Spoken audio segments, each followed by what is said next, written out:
All right, let's move out of Nigeria. Let's Let's let's stay in Africa, right? Let's look at the whole of Africa. Let's get an aerial view of Africa, right? And one thing that is looking at a lot of Africans now is called the hub, right? The what? The hub. ORB. Why does that have some? It sounds very villainous. No, it has some mystical. Like it sounds like something out of Harry Potter. Yeah. Lord of the Rings. Yes, the orbs is this thing staring at Kenyans right now, and the Kenyan government has suspended it. Not because it sounds weird, but because it is taking a huge chunk of data. So let me back up a little bit so you understand what the story is. So there's this company called WorldCoin, right? The company wants to create a global database of identity and a global financial system, right, that is open to the whole world, right? So it tends to do this by scanning people's iris, right? So once your iris is scanned, you get something called a world ID, right? So the world ID is something you can use to identify yourself, right? On online platforms, anywhere basically. So why is WorldCoin doing this? Who is even behind the WorldCoin itself? It's interesting. Sam Altman, the same man behind OpenAI, the ChatGPT guys, is also the one behind this, and he's saying that a time will come when AI will pretend to be human beings. I want to sign up for PiggyVest. I want to sign up for Kuda. So it is important for us. He wants to save us. Yes, exactly. He has seen things. He has not seen nothing. How noble of him. She is the one that did ChatGPT. And so what? He has probably seen. Maybe the thing has shown him paper and he's like, what have I done?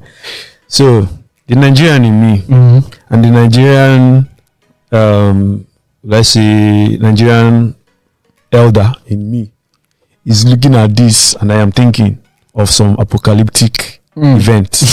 Why the hell are you scanning my iris? And they're inducing people with money, right? Yes. Very interesting part. Once they scan your iris, you get a whooping $50. Do you know how much $50 in Nigeria is? in Africa, where a lot of people are poor, they are giving people $50. $50. Just for context, at today's exchange rate, $50 in Nigeria is, I think, about 35 to 40,000 naira. That is higher than minimum wage. Yeah. Right? It is higher than getting minimum that wage. Just by putting your eye somewhere. I don't know how people see it. I mean, on a continent where people make an average of, is it not $2 a day? Is it even up to that? It's not up to that. I'm giving them 50. Considering inflation, and you're giving them 50. I will scan it. If they come to Nigeria, I will scan. I will not scan because I don't know how the Kenyan government allowed this to fly for this long. They were actually licensed. Funny enough. Exactly. You don't know what you were licensing. Really, it's so. I don't know. It feels irresponsible on the part of the Kenyan. But let's look at things from the WorldCoin perspective, right? Okay. So, like I said, they want to know the difference between humans and AI, right? And what's that? The major difference between us is, biometric data. AI does not have fingerprints, does not have iris, so they're able to yet. Because if people are trying to prepare us for something, maybe you are working on it. Exactly. So the thing is, they want to they call it to identifying your uniqueness.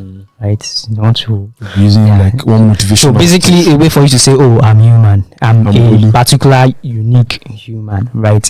But the funny thing is that World ID does not want to know your name. They don't want to know personal data. They just want you to be able to say, "I'm a unique human being." So the way normal, say for example, your BVN now, your BVN has your fingerprint, it has everything. It has your name and everything. World ID just wants to know that. So they could have used fingerprints, but fingerprint is already associated with your personal data. They don't want your personal data, right? So that's why they are now going into your eye and they're scanning with the hub. I like saying that, the hub. I don't know why this gives me all the wrong vibes. I've not been following the story so closely, but it gives me a lot of creepy vibes. First, I know it's actually been very controversial. The name itself, I do not trust human beings enough to allow such sensitive data to be in the hands of an entity that isn't affiliated with the government. Good. It's also, as you also mentioned, that they are affiliated with Sam Bankman-Fried. Oh, currently on the popular fraudster. Yes, the popular crypto billionaire. Don't call him Sorry, fraudster. the popular fraudster, man. Let's call it what. But really, the fact that it's not associated with one government is it doesn't sit well with me. Another question for you: has WorldCoin tested its groundbreaking technology in any country in the West? So, very good question. So, the way they are enticing us with $50 here, right, in Africa, especially Kenya. So, I think Kenya is where they are starting out with. They are not really in other African countries for now. But the way they are enticing us with $50 here, they are not doing that in the US. Because $50 is not enough. So, what are they enticing them with? Right, they are not doing that in the US.